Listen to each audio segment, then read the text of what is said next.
I'm not pretty, she whispered. The cowboy replied, That's fine, I need honest, not fancy.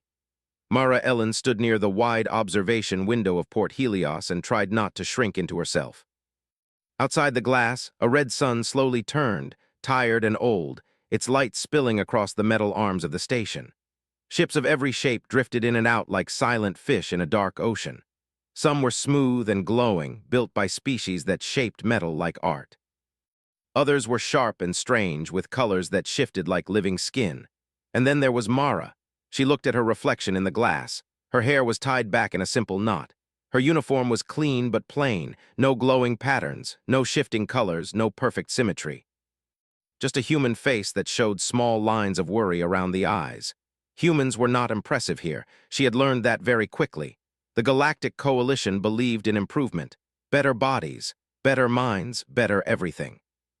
Most species had changed themselves over centuries to become what they called optimal. They were taller, stronger, brighter, and calmer. They did not age the way humans did. They did not scar easily. They did not show their feelings on their faces. Myra had been sent as a cultural liaison, but sometimes it felt like she had been sent as an example of what not to be. She touched the small badge on her chest, the symbol of Earth. It felt heavy today. Behind her, the doors slid open with a soft sound. Careful, a voice said. If you stare at that sun too long, it might start charging rent. Mara turned. The man standing there looked like he belonged in a different century. His boots were worn. His jacket had patches sewn over old tears. His hair was dark and messy, and his face carried a few days of stubble. A wide, easy smile rested on his lips. Jax called her. Most people on the station called him the Cowboy. He tipped an invisible hat at her and walked closer, carrying a small crate under one arm. Didn't mean to sneak up on you, he said. The door's quieter than my ship. That thing rattles like it's got ghosts inside. Myra let out a small laugh before she could stop herself. I didn't hear you, I was thinking. Dangerous hobby, Jax said. I try to avoid it. He set the crate down and leaned against the wall, looking out at the stars. You got that look again, the one where you're trying to carry the whole galaxy on your shoulders. Myra folded her arms. Tomorrow's meeting matters. The Coalition Council is voting on whether humans stay as full members. Sounds important, Jax said. It is. If they vote no, Earth loses access to trade routes, medical tech, education systems. We fall behind even more than we already are. Jax scratched his chin. No pressure then, she sighed. They don't take us seriously. We're messy, emotional, unstable. That's what they say. Jax looked at her, really looked at her instead of the stars. You buying that story or just repeating it? Mara hesitated. Sometimes it feels true. He picked up the crate again. Come on, walk with me. My ship's in Dock 7 and she hates being alone. Myra followed him through the wide halls of the station. Around them, tall alien diplomats glided past, their skin glowing softly. Some had eyes like polished glass. Others moved with perfect balance, never stumbling, never rushing. Jax walked like he owned the floor, boots hitting metal with easy confidence. Ever notice, he said, how nobody here ever trips? Mara nodded. They're designed not to. Yeah, he said. But they also never dance. She raised an eyebrow. What? Back on Earth in the old videos I like to watch, people danced all the time. Not good dancing, real dancing, stepping on toes, bumping into each other, laughing about it. That's the fun part. Myra smiled softly. You're strange, Jax. True, he said proudly, but I'm honest about it. They reached Dock 7. Jax's ship sat there like a metal animal that had seen too many winters. One engine panel was a different color than the rest. The name Starlark was painted on the side, the letters uneven but bold. Mara looked at it. It's unique. That's a polite way of saying ugly, Jax said. But she flies, and she's never left me stranded. That's what matters. He opened the cargo door and began lifting the crate inside. Mara helped, even though it was heavier than it looked. Why do you stay out here? She asked. On the edge of space. You could work in the core worlds, better pay, better ships. Jax shrugged. Out here, folks still need each other. Core worlds got machines for everything.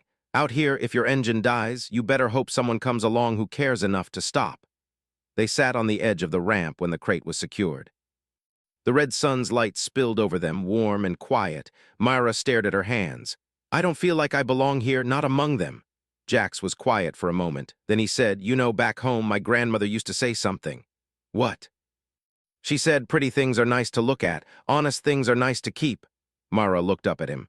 I'm not pretty, she whispered. The words slipped out before she could stop them. Jax didn't laugh. He didn't argue. He just nodded slowly. That's fine, he said. I need honest, not fancy. The words settled in her chest like something warm. Before she could reply, a soft chime echoed across the dock. A station announcement followed, calm and smooth. Attention all personnel. Minor communication delay detected in outer relay network. Technicians are responding. Mara frowned. That's the third delay today. Jax stood up. That's not normal. They walked back into the station and toward the communication hub. The halls were louder now, filled with quiet tension.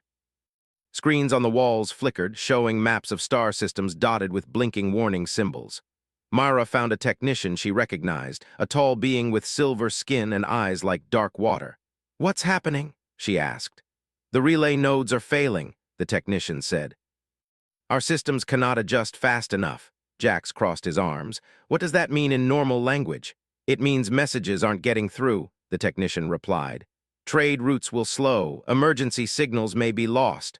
Myra felt a cold twist in her stomach. Can't you reroute? The technician hesitated. Our network is optimized for speed, not flexibility. Jax leaned forward. So you built a road that only works when everything's perfect. The technician didn't answer. Myra looked at the blinking star map. Some of those systems were small colonies, families, stations like this one. Jax snapped his fingers. I got an idea. It's old, slow, and real messy. The technician tilted their head. Explain. Physical delivery, Jax said. Ships, pilots, hand-carry the data like mail. The technician's eyes widened slightly. That is inefficient. Yeah, Jax said, but it works when fancy stuff breaks. Mara stepped forward. Humans can help. We have cargo pilots, explorers, traders. We're used to long routes and bad conditions. The technician hesitated again, then nodded. I will inform the council. Hours later, the station buzzed with movement. Ships prepared to leave, carrying not goods but data, messages, medical files, navigation updates. Jax pulled on his jacket. Looks like the old ways are back in style. Mara smiled, but her hands were shaking. Be careful out there. He paused at the ramp of the Starlark and looked back at her. You know, he said, tomorrow when you talk to those perfect people, don't try to impress them. What should I do? Tell them the truth, Jax said. Tell them humans fall down, break things, feel too much, but we get back up, we fix things, and we don't stop caring. He climbed into his ship and powered it up. The engines hummed, rough but steady. Mara watched as the Starlark lifted off and joined the flow of stars. For the first time since arriving at Port Helios, she didn't feel small. She felt needed. And somewhere in the quiet space between the red sun and the endless dark, humanity was beginning to remind the galaxy that being imperfect did not mean being weak. Mara Ellen stood inside the quiet council chamber and tried to keep her breathing slow. The room was wide and round, with a high ceiling that showed a moving picture of the stars above. Soft light flowed across smooth floors that reflected every step. Tall seats curved around the center, each one shaped to fit a different kind of body. This was where the Galactic Coalition decided the future of entire worlds. Today, it would decide the future of Earth. Around her, the council members took their places. Some floated gently above their seats. Others folded long limbs beneath themselves. Their faces were calm, their eyes clear, their bodies perfect in ways humans could never be. Mara felt her heart beat faster. A soft voice echoed through the room. The session will begin. A tall figure with skin like pale glass turned toward Mara. Human representative, you may speak. Mara stepped forward. Her hands were cold, but she remembered Jax's words. Tell the truth. She looked at the faces around her. We know humans are not the most advanced species here, she said. We don't have the fastest ships. We don't have perfect bodies. We don't always make the best choices. Some council members shifted slightly. But we care, she continued. We care when things go wrong. We care when someone is lost. We care when a system breaks, and we stay to fix it, even if it takes longer. A soft sound moved through the room, not quite a whisper, not quite a reply. Before anyone else could speak, a new voice cut in. There is an update from the relay network. A large screen lit up in the center of the chamber. A map of star systems appeared, still dotted with warning lights. Mara's stomach tightened. A council member leaned forward. Report! The screen changed, showing a list of ships moving between systems. Many had a small blue symbol next to them, the human symbol. Human pilots have begun physical data transfer, the voice said. Communication delays are decreasing. The room grew quiet. Mara felt a small, careful smile touch her lips. Far from the council chamber, Jax Calder sat in the pilot's seat of the Starlark, one hand resting on the controls and the other holding a warm cup of recycled coffee. The stars outside stretched into long lines as the ship moved through open space. His console beeped softly. "Another packet delivered," the ship's system said in its calm, simple voice. "Good job, girl," Jax muttered. "Let's keep going." His next stop was a small station near a blue-white star. The place barely showed up on most maps. Not many ships went there anymore. As he slowed and docked, the station's lights flickered. The door opened, and a short, round alien with soft, gray skin stood there, looking tired. "You came," the alien said. "Sure did," Jax replied, lifting a small data case. "Got messages from 3 systems and a medical update from Port Helios." The alien took the case with both hands. "Our network has been silent for hours. We did not know if anyone remembered us." Jax smiled. "Hard to forget folks when you've met them." The alien studied him. "Your ship is very damaged." "Yeah," Jax said. "So am I." The alien made a small sound that might have been laughter. Back on Port Helios, Mara moved through the busy halls of the station. Ships were coming and going at a steady pace now. Humans worked alongside other species, loading data cores, checking routes, sharing maps. A tall being with golden eyes stopped her. "Your people are adaptable," they said. Mara nodded. "We have to be." The being tilted their head. "We built systems that only work when nothing goes wrong. You built lives around things going wrong." Mara thought about storms on Earth, power outages, old roads that needed fixing, neighbors helping neighbors.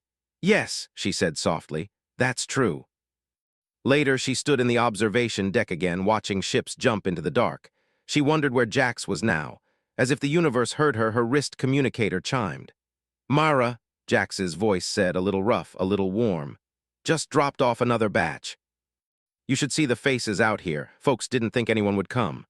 "I'm glad you did," she said. There was a pause. "How'd the meeting go?" "They're watching," Mara replied. "Listening." "Good," Jax said. "That's a start." The connection faded and Mara stayed by the window. In the council chamber, the members gathered again. The warning lights on the star map were fewer now. The lines between systems glowed steady and calm. A council member with soft, flowing light for skin spoke. "Human methods are inefficient, slow," another replied, "but they are resilient." A third added, "They build systems that bend, not break." Mara stood quietly, her heart loud in her ears. The first speaker turned to her. "Why?" Mara took a breath. "Because we expect things to go wrong. We don't believe in perfect worlds. We believe in trying again." The council fell silent. Far out in space, the Starlark drifted for a moment near a small moon. Jax floated in his seat, stretching his arms. He looked at a photo taped to the wall of the cockpit. It showed a dusty field, a low house, and a woman standing in front of it, smiling at the camera. "Still flying, Grandma," he said softly.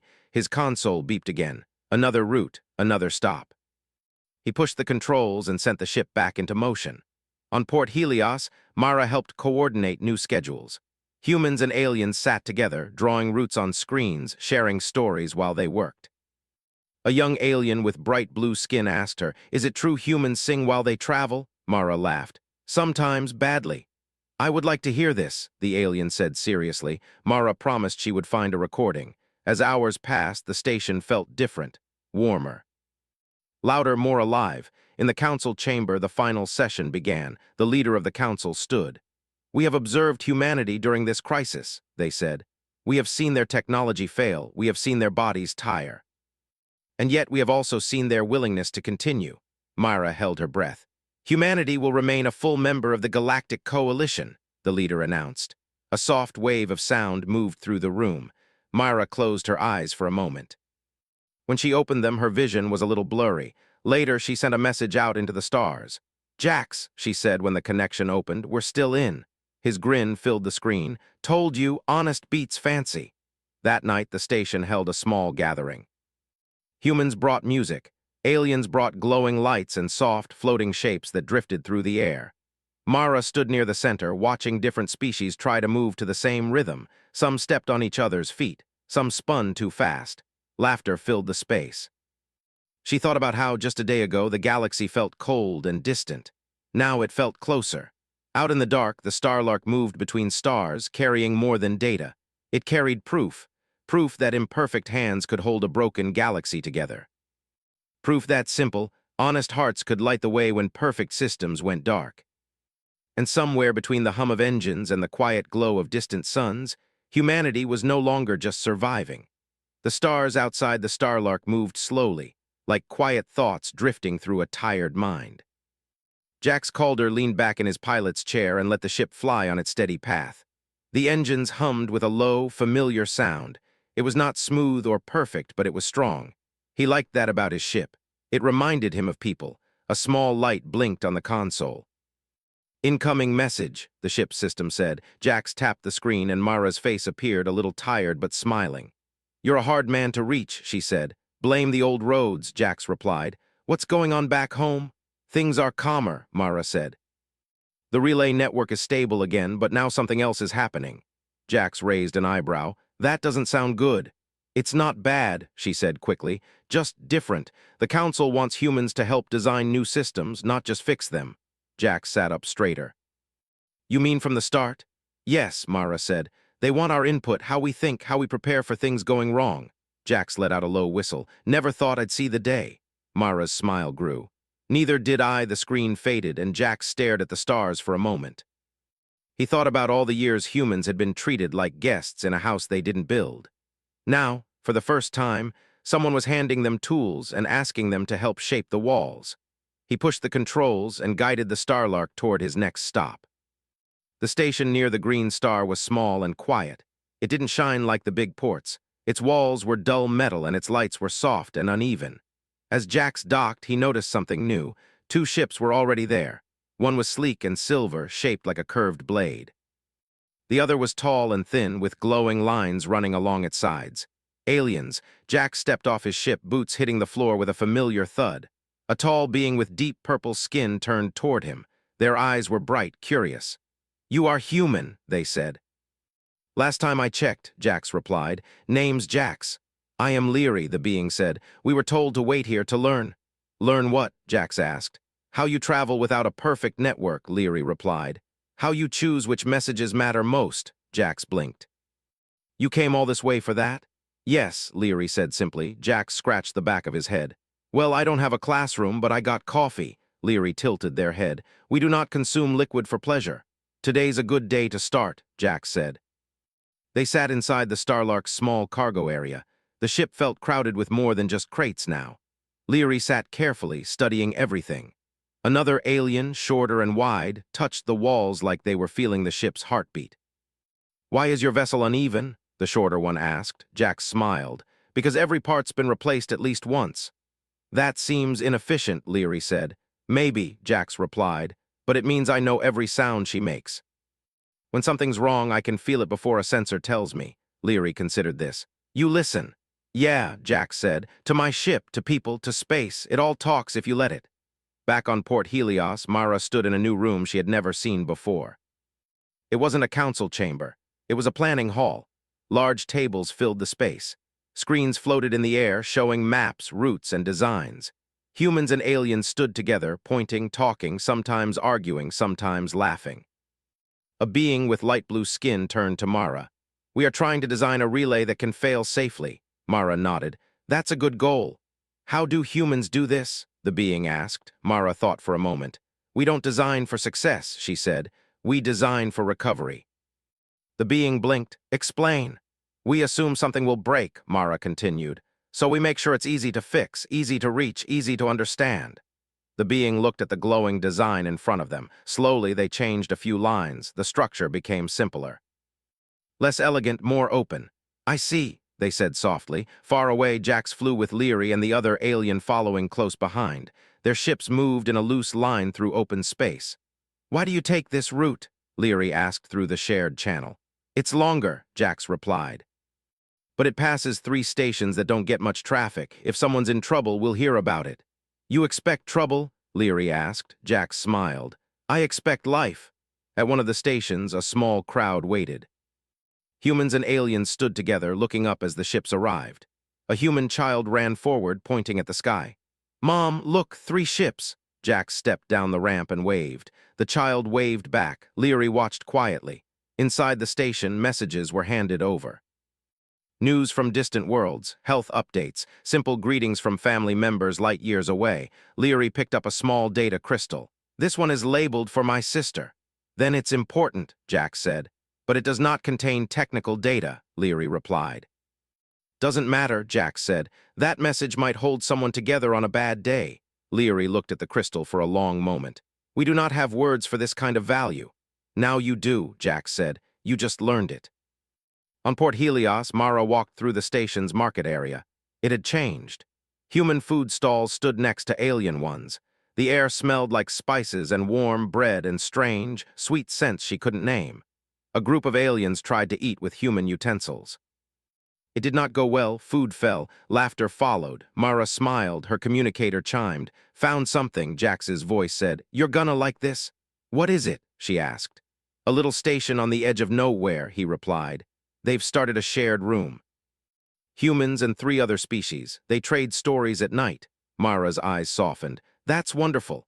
Yeah, Jack said. Turns out folks like talking about home no matter what planet it's on. That evening, Mara stood once again in the observation deck. The red sun was gone now. In its place, a field of stars filled the window. A council member joined her, the one with pale glass skin.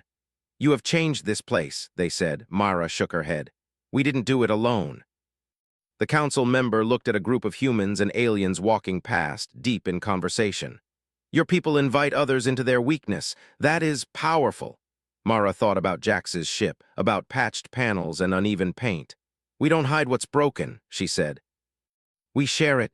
Far out in space, the Starlark drifted beside Leary's shining ship. The contrast was clear, perfect lines next to rough edges. Leary spoke softly over the channel. Your vessel is not beautiful, Jax laughed. I know. But it feels alive, Leary added. Jax looked at the worn controls, the old photo of his grandmother, the small dents and marks that told a story. Yeah, he said, that's the point. They continued on, carrying messages, stories, and something harder to measure. Trust. On Port Helios, a new sign went up near the main hall. It was written in many languages, but the meaning was simple. Welcome, stay, share. Mara stopped and read it, her chest feeling warm. The galaxy was still wide, still cold in many places. But now, between the stars, there were small lights that did not come from suns or stations.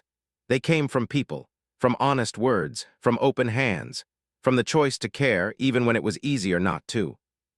And as ships like the Starlark crossed the dark, those lights grew, one connection at a time. Humanity was no longer just part of the galaxy's systems. The new relay station floated between 2 quiet stars, its shape wide and open, like hands reaching out instead of a closed fist.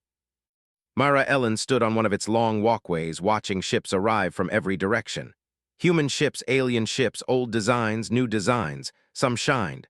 Some looked worn and tired. All of them moved with purpose. This station had been built differently. Instead of a single perfect core, it had many smaller centers. If one failed, the others could still work. If one path closed, another opened. It was not fast like the old systems, but it was strong in a quiet way. Mara smiled to herself. It felt very human. A soft voice spoke behind her. You helped design this. Mara turned. The council member with pale glass skin stood there, hands folded. I helped talk about it, Mara said. A lot of people built it. The council member looked out at the ships. We believed strength came from removing weakness. Mara nodded. We believe strength comes from knowing it's there.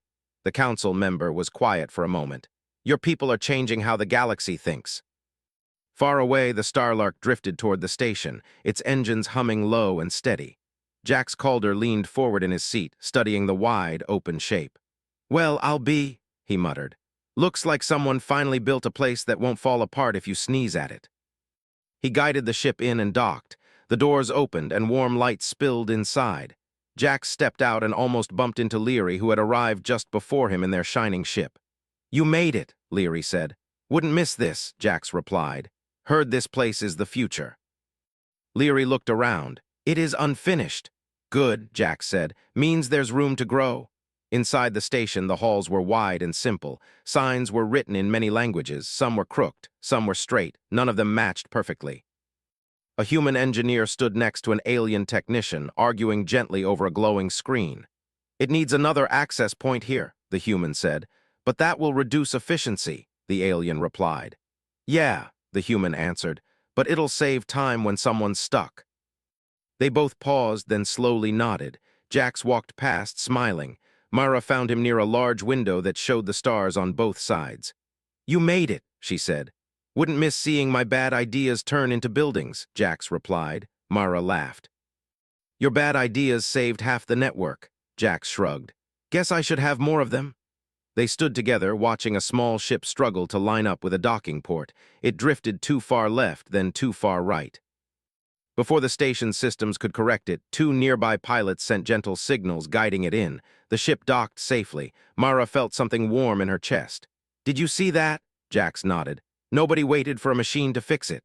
A soft sound filled the hall, not an alarm. A group of humans stood near the center of the station, playing simple instruments. One alien joined them, tapping a glowing limb against the floor in a slow rhythm. Another hummed a low, gentle sound that vibrated through the walls. People stopped, listened, smiled.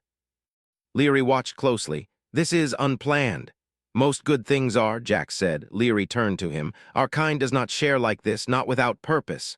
Jax looked at the small crowd forming around the music. This is the purpose.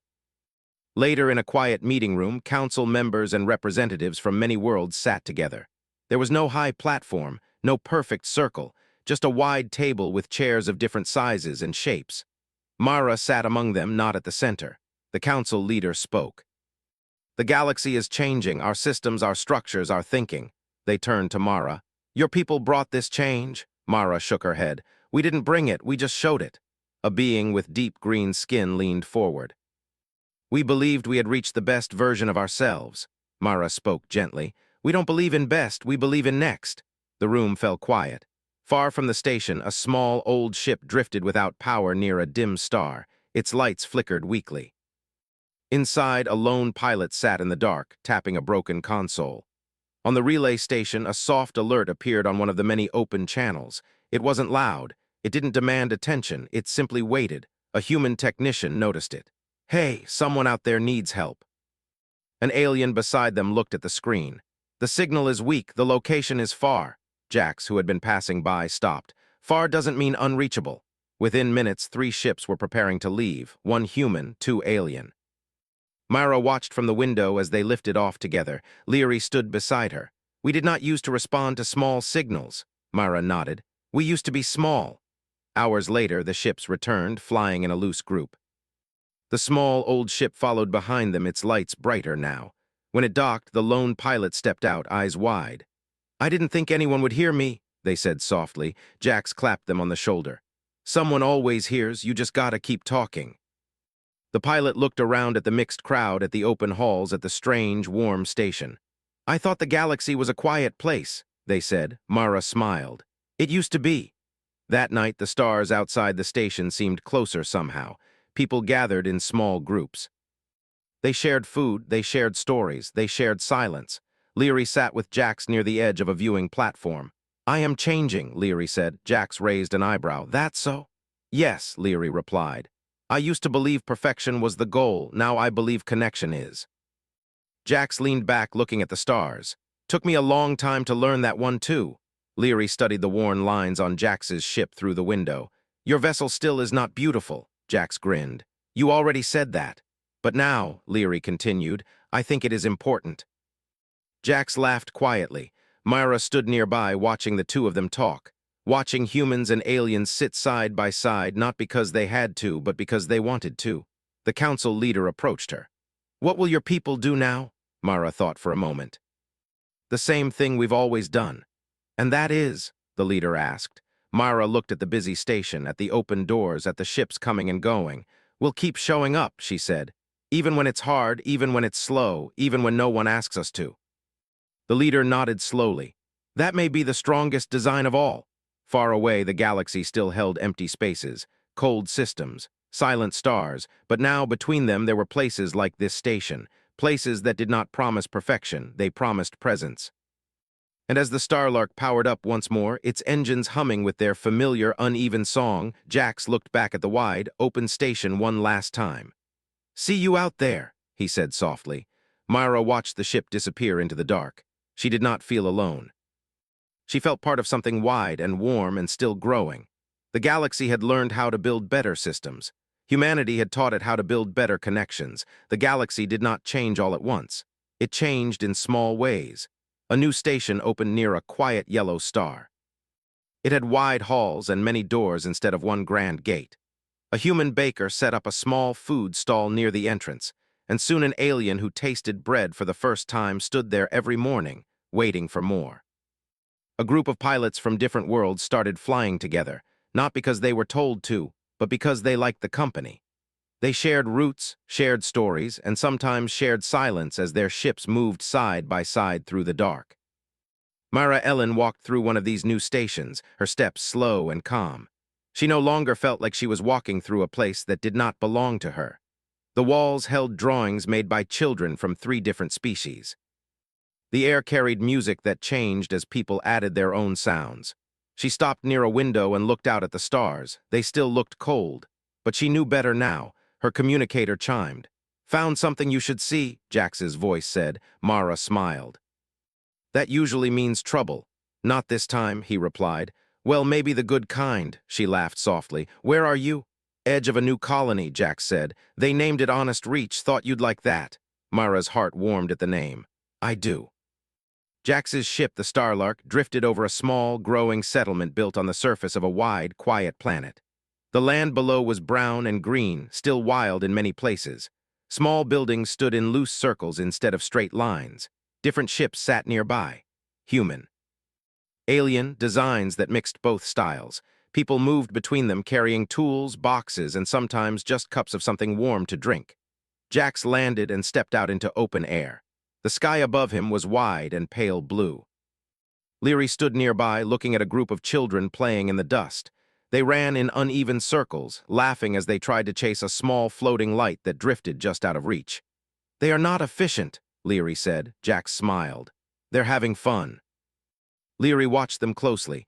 "I believe I understand the difference now." Mara arrived hours later on a transport ship. As she stepped down the ramp, she saw Jax waiting, leaning against the Starlark.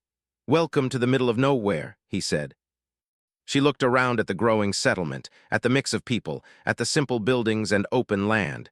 "It doesn't feel like nowhere," she replied. "It feels like a beginning." They walked together through the colony. A human farmer talked with an alien who studied the soil, both pointing at the ground and trying to find the right words. A small group worked on a shared building, passing tools back and forth. A sign near the center of the colony read, in many languages, "If you need help, ask." "If you can help, stay." Mara touched the sign gently. That evening, people gathered in the open space between the buildings. Someone started a fire, someone else brought food. The sky slowly darkened and stars appeared one by one. Jax sat on a low crate, sipping his coffee. Mara sat beside him. Leary stood nearby, watching the flames. A child walked up to Leary and held out a small stone. It was smooth and round.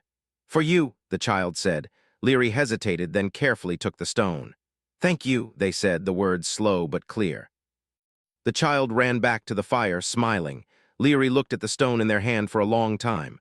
"This has no function," they said. Jax shrugged. "Still important," Leary nodded. Mara watched the firelight dance on the faces around her. Different shapes, different colors. Different eyes, all sitting together. Later, as the crowd thinned, the council leader arrived.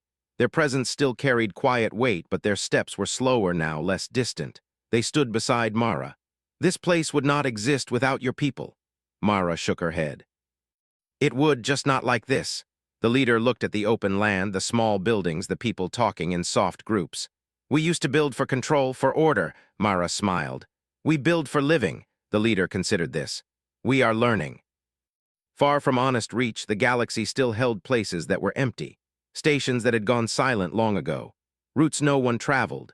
Jax flew the Starlark to one of those places not long after. A small station floated in the dark, its lights dim. No ships docked there.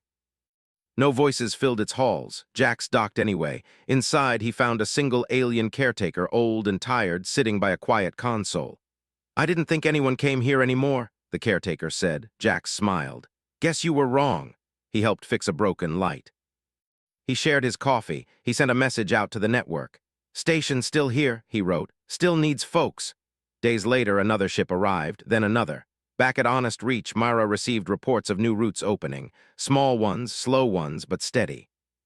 She walked through the colony again, watching as new buildings rose, watching as people learned each other's ways. She thought about the first day she stood at Port Helios, feeling small under a red sun. She didn't feel small anymore. One night, Jax and Myra stood on a small hill near the edge of the colony. The wind was soft, the stars were bright. "You ever think about stopping?" Myra asked. "Staying in one place?" Jax looked at the starlark resting in the distance, at the lights of the colony. "Maybe someday," he said, "but right now there's still a lot of quiet out there." Myra nodded. "And you don't like quiet?" "I like it," Jax said. "I just don't like it being lonely." They stood in silence for a while. Leary joined them. "We have begun building a new network," they said. "It will be slower, less perfect, but it will listen." Myra smiled. "That's a good start." Leary looked at Jax. "I will travel with you again." Jax raised an eyebrow. "You sure my ship's still ugly?" Leary tilted their head. "Yes. But now I understand its value." The next morning, the Starlark lifted off from Honest Reach, joined by two other ships. They flew in a loose line into the open sky. Myra watched them go. She turned back to the colony, where new people were arriving, stepping onto the land with unsure steps and hopeful eyes. She walked forward to greet them. Far across the galaxy, small changes kept happening. A station added an open room for travelers to rest. A pilot chose to stop and help instead of rushing past. A council meeting began with a shared meal instead of a long silence. None of it was perfect. All of it was real. And in the space between stars, where the cold once ruled alone, there were now voices and lights and hands reaching out. The galaxy had learned how to grow faster. Humanity had taught it how to grow kinder. As the Starlark's engines hummed through the dark, Jax looked at the old photo of his grandmother and smiled. "Still flying," he whispered. Back on Honest Reach, Myra looked up at the same stars and felt a quiet truth settle in her heart. They were not the strongest species. They were not the smartest. They were not the most beautiful, but they were honest. And in a universe full of perfect systems and silent worlds, that honesty had become something rare, something powerful.